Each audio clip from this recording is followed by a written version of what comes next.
Hi innovators, ಎಲ್ರಿಗೂ ನಮಸ್ಕಾರ. Welcome back to Varma innovations. Okay, ಈಗ ಆಲ್ರೆಡಿ ಪಾರ್ಟ್ 3 ಅಂತ ಟೈಟಲ್ ನೋಡಿರ್ತೀರ ತಮ್ಮನೇಲಲ್ಲಿ, ಹಾಗೆ ಟೈಟಲ್ ಅಲ್ಲೂ ನೋಡಿರ್ತೀರ. It's about top 5 recurring business industries and top 5 picks from expo ಅಂತ.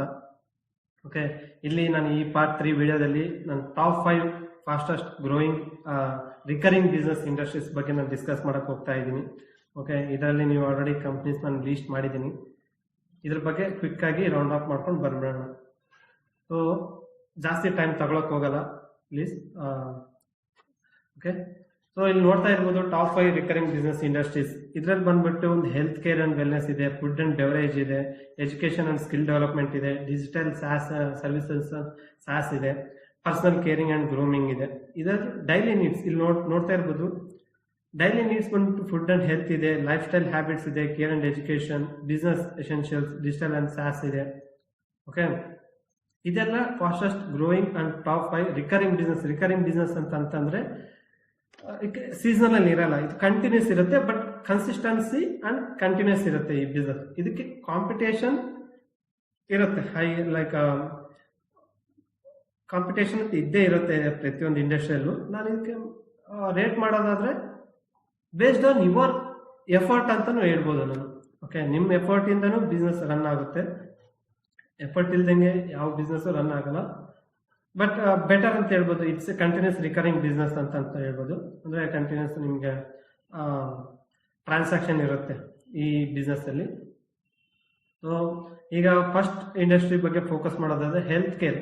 ಇದರಲ್ಲಿ ನನ್ನ ಎಕ್ಸ್ಪೋದಲ್ಲಿ ಫಸ್ಟ್ ಹೆಲ್ತ್ ಕೇರ್ ಅಂತ ನಾನು ನೋಡೋದಾದ್ರೆ ಮೈ ಐಸ್ ಅಂತ ನಾನು ನೋಡಿದ್ದೀನಿ. ಮೈ ಐಸ್ ಬಗ್ಗೆ ನಾನು ಮೈ ಐಸ್ ಅಂತ ಕಾಂಟ್ಯಾಕ್ಟ್ ಮಾಡಿದ್ದೀನಿ. ಮೈ ಐಸ್ ಅವ್ರಿಗೆ ಫೋನ್ ಕಾಲಲ್ಲೂ ಮಾತಾಡಿದ್ದೀನಿ. ಅವರು ನನಗೆ ಹೇಳಿರೋ ಇನ್ಫಾರ್ಮೇಶನ್ ನಾನು ನಿಮಗೆ ಹೇಳ್ತೀನಿ. ಓಕೆ, ಇಲ್ಲಿ ಆಲ್ರೆಡಿ ನೋಡ್ತಾ ಇರ್ಬೋದು ಮೈ ಐಸ್ ಅನ್ನೋದು ಬಂದ್ಬಿಟ್ಟು ice related inspection company. Okay, ಇದು ಬಂದ್ಬಿಟ್ಟು ಬ್ಯಾಂಗ್ಳೂರಲ್ಲೇ ಮೇನ್ ಬಿಸ್ನೆಸ್ ಇರೋದು. ಇವರು ಇನ್ವೆಸ್ಟ್ಮೆಂಟ್ ಲೈಕ್ ನಮ್ಮ ಹತ್ರ ಇನ್ವೆಸ್ಟ್ಮೆಂಟ್ ಕೇಳ್ತಾ ಇದ್ರು 10,50,000. It's a business. Complete assets ಎಲ್ಲ ಇಲ್ಲಿ ಹೇಳ್ತಿದ್ರೆ EV car, portable air and kit friends, franchise fees 3 lakh ಅಂತ ನೋಡ್ತಾ ಇರ್ಬೋದು. 10,50,000 ಅಂತ. ಓಕೆ, 10,50,000 ಅದರಲ್ಲಿ 3 lakh ನಾನ್ ರಿಫಂಡಬಲ್ ಅಮೌಂಟ್, ಮಿಕ್ಕಿರೋ 7,50,000 ರಿಫಂಡಬಲ್ ಅಮೌಂಟ್. ROI ಚೆನ್ನಾಗಿ ಕೊಟ್ಟಿದ್ದಾರೆ. 36% ಫಸ್ಟ್ ಇಯರ್, 91% ಸೆಕೆಂಡ್ ಇಯರ್ ಇಂದನು ಹೋಗ್ತಾ ಕೊಟ್ಟಿದ್ದಾರೆ. And low risk. ಎಕ್ಸಾಕ್ಟ್ಲಿ ಇದನ್ನ ನಾವು ನೋಡ್ಲೇಬೇಕು, ಫೋಕಸ್ ಮಾಡಲೇಬೇಕು. It's A low risk, 20% minimum guarantee ಅಂತ ನೀವು ಆಲ್ರೆಡಿ ನೋಡ್ತಾ ಇದ್ದೀರಿ ಇಲ್ಲಿ. ಓಕೆ, ಯಾಕಂದ್ರೆ ಯಾಕೆ ಇದು ರಿಕರಿಂಗ್ ಬಿಸ್ನೆಸ್ ಅಂತಂದ್ರೆ ಈಗ ಹೆಲ್ತ್ ಇಶ್ಯೂಸ್ ಜಾಸ್ತಿ ಆಗ್ತಾ ಇದಾವೆ. I related IT field industry ನಂತರ ಅಂತಾನು ಹೇಳ್ಬೋದು. IT ಫೀಲ್ಡ್ ಇಂಡಸ್ಟ್ರಿ ಯಾರ್ಯಾರು ವರ್ಕ್ ಮಾಡ್ತಿದ್ದಾರೆ ಅವ್ರಿಗೆಲ್ಲ ಸ್ವಲ್ಪ ಐ ಪ್ರಾಬ್ಲಮ್ ಬರ್ತಾ ಇದೆ. ಮತ್ತೆ ಏಜ್ ಆದ ಪರ್ಸನ್ಸ್ಗೂ ಐ ಪ್ರಾಬ್ಲಮ್ ಬರುತ್ತೆ. ಈಗ ನೀವೇ ಜಸ್ಟ್ ಅಸಂಪ್ಷನ್ ಮಾಡ್ಕೊಳ್ಳಿ, ಕಣ್ಣು ಮುಚ್ಚಿದ್ರೆ ಪ್ರಪಂಚನೇ ಕಾಣಲ್ಲ. ಸೊ ಕಣ್ಣಿಗೆ ಎಷ್ಟು ಮಹತ್ವ ಕೊಡ್ತಾರಂತೇಳಿ ನೀವೇ ಅಸಂಪ್ಷನ್ ಮಾಡ್ಕೊಳ್ಳಿ. ಬೆಂಗಳೂರಲ್ಲಿ ತುಂಬಾನೇ ಬಿಸ್ನೆಸ್ ರನ್ ಆಗ್ತಿದೆ ಇದು. ಸೊ ನಿಮ್ ಲೋಕಲಲ್ಲಿ ಲೋಕಲಲ್ಲಿ ಇಂಪ್ಲಿಮೆಂಟ್ ಮಾಡ್ಬೇಕಂತ ಹೇಳ್ತಿಲ್ಲ ಅವರು. ಬಟ್ ಇನ್ವೆಸ್ಟ್ಮೆಂಟ್ 10,50,000 ಕೊಟ್ರೆ ನಮ್ಮ ಹೆಸರಲ್ಲಿ ಒಂದು ಅಸೆಟ್ ಅಂತ ಕ್ರಿಯೇಟ್ ಆಗಿರುತ್ತೆ. ನಮ್ಮ ಹೆಸರಲ್ಲಿ ಒಂದು ಬಿಸ್ನೆಸ್ ಅಂತ ಅವರು ಕ್ರಿಯೇಟ್ ಮಾಡಿರ್ತಾರೆ. ಓಕೆ, ಫ್ರಾಂಚೈಸಿನ ಕ್ರಿಯೇಟ್ ಮಾಡ್ತಾರೆ. ಅದರಿಂದಾಗಿ ಅವ್ರು ಯಾವ ತರ ಲೀಡ್ ಬರುತ್ತೆ ಅಂತಂದ್ರೆ ಅವ್ರಿಗೆ ಕಾಲ್ಸ್ ಬರುತ್ತೆ. ಒಂದು ಐ ಟೆಸ್ಟ್ ಅಂತ ಕಾಲ್ಸ್ ಬರುತ್ತೆ. ಡೈಲಿ ಒಂದು 10 ಕಾಲ್ಸ್ ಬಂದ್ರೆ ಅದರಲ್ಲಿ 5 to 6 ಕಾಲ್ಸ್ ಅವರು ಇಂಪ್ಲಿಮೆಂಟ್ ಮಾಡಕ್ ಹೋಗ್ತಾರೆ. ಅದ್ರಲ್ಲಿ 3 ಅಂತ ಕನ್ವರ್ಟ್ ಮಾಡ್ಕೊಂಡ್ರು ಆ ತರ per month 90 per day 3 convert ಆದ್ರೂ 3,000 ಅನ್ಕೊಂಡ್ರು 9,000 ಪರ್ ಡೇ ಆದ್ರೆ 20 ಡೇಸ್ ಅನ್ಕೊಳ್ಳೋಣ. ಎಲ್ಲಾ ಡೇ ಹೋದ್ರು 20 ಡೇಸ್ ಪರ್ ಡೇ. ಮಂತಲ್ಲಿ 30 ಡೇಸ್ ಆದ್ರೆ 10 ಡೇಸ್ ಹೋದ್ರು ಲೈಕ್ 20 ಡೇಸ್ ಇರುತ್ತೆ. 2 9 18 1,80,000 ಬಿಸ್ನೆಸ್ ನಮ್ಮ ಬಿಸ್ನೆಸ್ ಆಗಿರುತ್ತೆ. ಅದರಲ್ಲೆಲ್ಲ ಹೋದ್ರು ಮಿನಿಮಮ್ ಒಂದು 20% ಅವ್ರು ನಿಮ್ಗೆ ಗ್ಯಾರಂಟಿ ಕೊಡ್ತಾರೆ. So this is called business. Because ಅಲ್ಲಿ ಅವ್ರು ಇನ್ವೆಸ್ಟ್ಮೆಂಟ್ ಮಾಡಿ ಅವ್ರು ವರ್ಕ್ ಮಾಡಿ. ಇಟ್ಸ್ ಎ ಫೋಕೋ ಬಿಸ್ನೆಸ್ ಹೇಳ್ಬೇಕಂದ್ರೆ. ಫ್ರಾಂಚೈಸಿ ಆಕ್ಯುಪೈಡ್ ಕಂಪ್ನಿ ಆಪರೇಟೆಡ್ ಅಂತ ಹೇಳ್ಬೋದು. ನಾವು ಮುಂಚೆನೇ ಹೇಳಿದಾಗೆ ಇಟ್ಸ್ ಎ ಫೋಕೋ ಬಿಸ್ನೆಸ್. ಇದರಲ್ಲಿ ನಮ್ದು ಏನಿರೋಲ್ಲ, ಜಸ್ಟ್ ಬಿಸ್ನೆಸ್ ಇನ್ವೆಸ್ಟ್ಮೆಂಟ್ ಮಾಡೋದು, ನಮ್ಮ ಹೆಸರಲ್ಲಿ ಎಲ್ಲ ಅಸೆಟ್ ಆಗಿರುತ್ತೆ. ಅವ್ರು ನಮ್ಮ ಕಂಪ್ನಿನ ಅವ್ರು ಹ್ಯಾಂಡಲ್ ಮಾಡ್ತಾರೆ. ಇಟ್ಸ್ ಅ ಪಾರ್ಟ್ ಟೈಮ್ ಅಂತಾನು ಹೇಳ್ಬೋದು. ಯಾರಾದರೂ ಇನ್ವೆಸ್ಟ್ ಮಾಡಂದ್ರೆ ಮಾಡ್ಬೋದು. ಇದು ಬೆಂಗಳೂರಲ್ಲಿ ತುಂಬಾ ಬೂಮ್ ಆಗ್ತಿದೆ. ಓಕೆ, ಸೊ ಈಗ ಸೆಕೆಂಡ್ ಬರೋದಾದ್ರೆ ಫುಡ್ ಅಂಡ್ ಬೆವರೇಜ್. ಯಾರಿಗೆಲ್ಲ ಡೈರಿ ಇಂಡಸ್ಟ್ರಿ ಇರಲ್ಲ ಹೇಳಿ? ಸಾರಿ, ಫುಡ್ ಅಂಡ್ ಇಲ್ಲಿ ಆಲ್ರೆಡಿ ಮಿಲ್ಕ್ ಮಿಸ್ಟಿ ಇವ್ರು ಹೇಳ್ತಾ ಇದ್ದಾರೆ 5 lakh ಇನ್ವೆಸ್ಟ್ಮೆಂಟ್ ಮಾಡಿ dairy, like Nandini parlour, ice cream and ಯಾವ ತರ ಇದೆಯಲ್ಲ ಆ ತರ 5 lakh ಅಂತ ಹೇಳ್ತಾರೆ. ಓಕೆ, ಇದು ಏರಿಯಾ ಸ್ಕ್ವೇರ್ 30. ಇದಕ್ಕೆ ಮೈ ಐಸ್ಗೆ ಲೊಕೇಶನ್ ಬೇಕಾಗಿಲ್ಲ, ಬಟ್ ಡೈರಿ ಶಾಪ್ಗೆ ನೀವು ಲೊಕೇಶನ್ ಇಟ್ಕೋಬಹುದು. 300 to 400 ಸ್ಕ್ವೇರ್ ಫೀಟ್ ಅವ್ರು ಕೇಳ್ತಿದ್ದಾರೆ. ಇಲ್ಲ ಮಿನಿಮಮ್ ಅಂದ್ರೂ 80 to 150 ಸ್ಕ್ವೇರ್ ಫೀಟ್ ಅವರು ನೀವು ಸ್ಟೋರ್ ಸೆಟಪ್ ಮಾಡೋಕೆ. ಇನ್ನು ಮಿಕ್ಕಿದ್ದೆಲ್ಲ ಅವರೇ ನೋಡ್ಕೊತಾರೆ. 5 lakh, ಅಂಡರ್ 5 lakh ಬಿಸ್ನೆಸ್ ಅಂತ ಹೇಳ್ತಿದ್ದಾರೆ, ಇನ್ವೆಸ್ಟ್ಮೆಂಟ್ ಅಂತ ಹೇಳ್ತಿದ್ದಾರೆ. ಓಕೆ, ಇದು ಇನ್ನು ಇದರಲ್ಲಿ ಇನ್ನೊಂದು ಹೇಳ್ಬೇಕು, ಇದರಲ್ಲಿ ಹಾಲು ಅವ್ರು ಮಾರ್ತಾ ಇಲ್ಲ. Like milk it's main product ಅದು, ಬಟ್ ಅದರಲ್ಲಿ ಮಿಲ್ಕ್ ಅವರು ಕ್ವಾಲಿಟಿ ಇಶ್ಯೂ ಬರ್ತಾ ಇದೆ, ಅಂದ್ರೆ ಜಾಸ್ತಿ ದಿನ ಇಡಕ್ಕಾಗಲ್ಲ ಅಂತ ಹೇಳಿ ಅವರು ಮಿಲ್ಕ್ ಅನ್ನು ತೆಗೆದ್ಬಿಟ್ಟು ಮಿಲ್ಕ್ ಇಂದ ತಯಾರಾಗಿರೋ ಪ್ರಾಡಕ್ಟ್ಸ್ ನ ಅವರು ಇದು ಮಾಡ್ತಾರೆ, ಸೇಲ್ ಮಾಡ್ತಾರೆ. ಇಲ್ಲಿ ಆಲ್ರೆಡಿ ನೋಡ್ತಾ ಇರ್ಬೋದು ಸ್ಕ್ರೀನ್ ಅಲ್ಲಿ ಡಿಫ್ರೆಂಟ್ ಪ್ರಾಡಕ್ಟ್ಸ್ಗಳಿಗೆಲ್ಲ ಅವರು ಇನ್ವೆಸ್ಟ್ಮೆಂಟ್ ಪ್ರಾಡಕ್ಟ್ಸ್ ರಿಲೀಸ್ ಮಾಡ್ತಾರೆ. ಇಲ್ಲಿ ನೋಡ್ತಾ ಇರ್ಬೋದು ಇಡ್ಲಿ, ದೋಸೆ, ಪರೋಟ, ಇಲ್ಲ ಚಪಾತಿ, ಈ ತರ ಎಲ್ಲ ನೋಡ್ತಾ ಇರ್ಬೋದು. ತುಪ್ಪ, ಚೀಸ್, ಮಿಲ್ಕ್ ಮಿಸ್ಟ್ ಅನ್ನೋದು ಡೈರಿ ರಿಲೇಟೆಡ್, ಅಂದ್ರೆ ಫುಡ್ ಅಂಡ್ ಬೆವರೇಜ್ ಇಂಡಸ್ಟ್ರಿಗೆ ಬರುತ್ತೆ.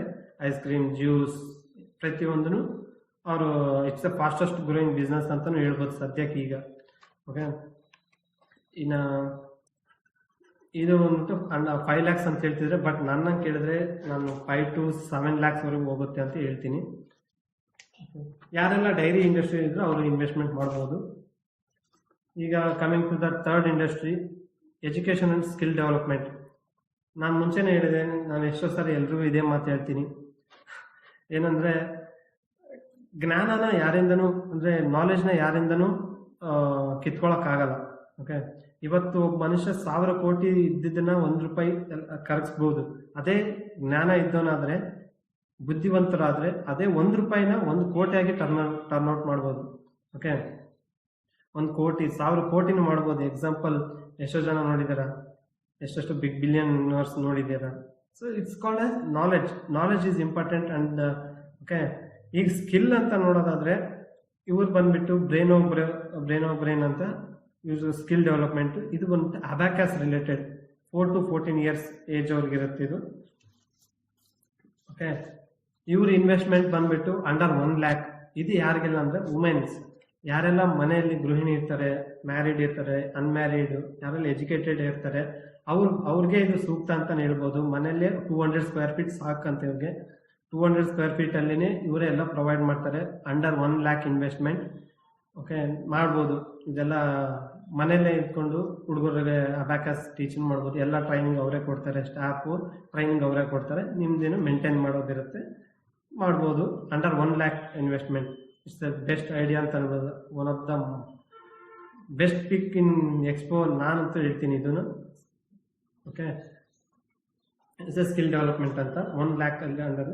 ಈಗ ಫೋರ್ತ್ ಬಂದ್ಬಿಟ್ಟು ಡಿಜಿಟಲ್ ಸರ್ವಿಸಸ್ ಅಂಡ್ ಸ್ಯಾಸ್. ಇದು ಯಾರೆಲ್ಲ IT ಫೀಲ್ಡ್ ಅಲ್ಲಿ ಇದ್ದೀರಾ, ಇಲ್ಲ ಮಾರ್ಕೆಟಿಂಗ್ ಫೀಲ್ಡ್ ಅಲ್ಲಿ ಇದ್ದೀರಾ, ಇದು ನಂತರ ಯಾರ್ಯಾರು ವರ್ಕ್ ಮಾಡ್ತಾ ಇದ್ದೀರಾ IT ಫೀಲ್ಡ್. ಓಕೆ, ನಾನು ಬಂದ್ಬಿಟ್ಟು IT ಮಾರ್ಕೆಟಿಂಗ್, ಅಂದ್ರೆ ನಾನು ಸಾಫ್ಟ್ವೇರ್ನ ನಾನು ಮಾರ್ಕೆಟಿಂಗ್ ಮಾಡ್ತೀನಿ, ಅಸ್ ಎ ಡಿಜಿಟಲ್ ಮಾರ್ಕೆಟಿಂಗ್ ಅಂತ ಹೇಳ್ಬೋದು. IT ನ ನಾನು B2B ಮಾರ್ಕೆಟಿಂಗ್ ನಂದು ಬಂದ್ಬಿಟ್ಟು. So IT it's called IT marketing ಅಂತ. ಸೊ ಇದರಲ್ಲಿ ನಾನು ಆಕ್ಚುಲಿ ಇಲ್ಲಿ ನೋಡ್ತಾ ಇರೋದು ERP, it's A real ERP related, ಅಂದ್ರೆ ಎಂಟರ್ಪ್ರೈಸ್ ರಿಸೋರ್ಸ್ ಪ್ಲಾನಿಂಗ್ ಅಂತಾನು ಹೇಳ್ಬೋದು. ಮೊದಲೆಲ್ಲ ಬಿಸ್ನೆಸ್ ಇಲ್ಲಿ ನೋಡ್ತಾ ಇರ್ಬೋದು ಯಾವ ತರ ಕಷ್ಟ ಬೀಳ್ತಾ ಇದ್ರು ಒಂದು ಮ್ಯಾನ್ ಫೋರ್ಸ್ ನ ಮೇಂಟೈನ್ ಮಾಡಕ್ಕೆ ಬೇಕು. ಬಟ್ ಈಗ ಎಷ್ಟು ಸುಲಭ ಮಾಡಿದ್ದಾರೆ. ಸಾಫ್ಟ್ವೇರ್ ಇಂದಾಗ್ಲಿ, ಎಲ್ಲಿದೆ ಯಾವ ವಸ್ತು ಎಲ್ಲಿದೆ, ಇನ್ವೆಂಟರಿ ಮ್ಯಾನೇಜ್ಮೆಂಟ್ ಆಗಲಿ, ಪ್ರತಿಯೊಂದನ್ನು ಮೇಂಟೈನ್ ಮಾಡ್ತಾರೆ. ಓಕೆ, ನೋಡ್ತಾ ಇರ್ಬೋದು, we help you transfer and manage the transaction easily ಅಂತೇಳಿ. ಪ್ರತಿಯೊಂದನ್ನು ಫುಡ್, ಯಾವುದೇ food, restaurant, hotel, retail, grocery, ಪ್ರತಿಯೊಂದರಲ್ಲಿ ERP ಈಗ ಬೇಕೇ ಬೇಕು. ಆಲ್ರೆಡಿ ನೀವು ನೋಡಿರ್ತೀರ, ಯಾವ್ದಾನ ಹೋಗಿದ್ರು ಬಿಗ್ ಮಾಲಲ್ಲಿ ಹೋಗಿದ್ರು, ಗ್ರಾಸರಿ ಮಾಲಲ್ಲಿ ಹೋಗಿದ್ರೆ ಅಲ್ಲಿ ಆಲ್ರೆಡಿ ನಿಮ್ಗೆ ಸ್ಕ್ಯಾನ್ ಮಾಡಿ ಲೇಬಲಿಂಗ್ ಇರುತ್ತೆ. ಸ್ಕ್ಯಾನ್ ಮಾಡಿ ಪ್ರಾಡಕ್ಟ್ ಎಷ್ಟಿದೆ ಐಟಮ್ಸ್ ಅಂತೇಳಿ ಎಲ್ಲ ಟ್ಯಾಲಿ ಮಾಡಿ ಹಾಕುತ್ತೆ. ಸೊ ಅದು ಬಂದ್ಬಿಟ್ಟು ERPನೇ, ಅದು ಬಂದ್ಬಿಟ್ಟು ಸಾಫ್ಟ್ವೇರ್. ಅದನ್ನ ನೀವು ಯಾರಾದರೂ ಬಿಸ್ನೆಸ್ ಮಾಡ್ತಾ ಇದೀವಿ, ಇಂಡಸ್ಟ್ರಿ ಇದೆ ಅಂತಂದ್ರೆ ಅವ್ರಿಗೆ ಹೋಗಿ ರೀಚ್ ಔಟ್ ಮಾಡಿ ಸಾಫ್ಟ್ವೇರ್ನ ಸೆಲ್ ಮಾಡ್ಬೋದು. ಇದನ್ನ ಇನ್ವೆಸ್ಟ್ಮೆಂಟ್ ಬಂದ್ಬಿಟ್ಟು 50,000 ಆಸ್ ಎ ಮೆಂಬರ್ ಆಗಿ, ಪಾರ್ಟ್ನರಿಂಗ್ ಮೆಂಬರ್ ಆಗಿ ಅಂತ ಹೇಳ್ತಾ ಇದ್ದಾರೆ. ಸೊ ನೋಡೋಣ ಅಂತ ಇದ್ದೀನಿ. ಮತ್ತೆ ಈಗ ಇಲ್ಲಿ ನೋಡ್ತಾ ಇರ್ಬೋದು ಅಡಾನ್ ಮೋ ಅಂತ. ಇದು ಬಂದ್ಬಿಟ್ಟು screen related. So marketing strategy ಯಾರ್ಯಾರು ಮಾಡಬೇಕಿದ್ದೀರೋ ಆ ಥರ ನೋಡ್ಕೋಬೋದು. ನಾನು ಇದ್ರ ಬಗ್ಗೆ ಫೋಕಸ್ ಮಾಡ್ತಾ ಇದ್ದೀನಿ. Okay, marketing, because I am into IT marketing. ಅದೇ ಥರನೂ ಪ್ರಾಡಕ್ಟ್ ಮಾರ್ಕೆಟಿಂಗ್ ನೋಡ್ಬೋದು ಅಂತಿದ್ದೀನಿ. ಸೊ ಇದ್ರ ಇನ್ವೆಸ್ಟ್ಮೆಂಟ್ ಬಂದ್ಬಿಟ್ಟು 5 lakh ಅಂತ ಹೇಳ್ತಾ ಇದ್ದಾರೆ. ನೋಡೋಣ, ಫ್ರಾಂಚೈಸಿ ಅಂತೆಲ್ಲ ಈ products related 5 lakh, minimum 5 lakh ಅಂತಿದ್ದಾರೆ. ಇದು IT ಫೀಲ್ಡ್ ಇಲ್ಲ ಮಾರ್ಕೆಟಿಂಗ್ ಯಾರಿದ್ರೆ ಅವ್ರು ಫೋಕಸ್ ಮಾಡ್ಬೋದು. ಇನ್ನು 5th ಇಂಡಸ್ಟ್ರಿ ಅಂದ್ರೆ personal care and grooming. Also you can call it as a household recurring. ಅಂದ್ರೆ ಪ್ರತಿಯೊಂದು ದಿನ ಬಳಕೆ ಐಟಮ್ಸ್ ಅಂತಲೂ ಹೇಳ್ಬೋದು, ಪರ್ಸನಲ್ ಕೇರಿಂಗ್ ಅಂತ ಹೇಳ್ಬೋದು. ಸೊ ಇದಕ್ಕೆ ನಾನು ನೋಡೋದಾದ್ರೆ ಡಿಯೋಡಾಪ್ ಅಂತೇಳಿ ಇಲ್ಲಿ ಆಲ್ರೆಡಿ ನೋಡ್ತಾ ಇರ್ಬೋದು. It's a wholesale business. ಒಂಥರ ಸ್ಟಾಲ್ ಇಟ್ಕೋಬೋದು. ಒಂದು ಚಿಕ್ಕದಾಗಿ ಒಂದು ಅಂಡರ್ 3 lakh ಐಟಮ್ಸ್, 3 lakh ಇಟ್ಬಿಟ್ಟು 3 lakh ಒಂದು ಸ್ಟಾಲ್ ಚಿಕ್ಕದಾಗಿ ಒಂದು 500 square feet ಅಲ್ಲಿ ಒಂದು ರೂಮ್ ಇಟ್ಕೊಂಡು ಅಲ್ಲಿ ಎಲ್ಲ ಐಟಮ್ಸ್ ಇಟ್ಕೋಬಹುದು, ಚಿಕ್ಕ ಐಟಮ್ಸ್. It's A recurring. ಇದು ಒಂದು ಒಳ್ಳೆ ವುಮೆನ್ಸ್ಗೆ ಒಂದು ಒಳ್ಳೆ ಸಜೆಸ್ಟ್ ಮಾಡ್ತೀನಿ.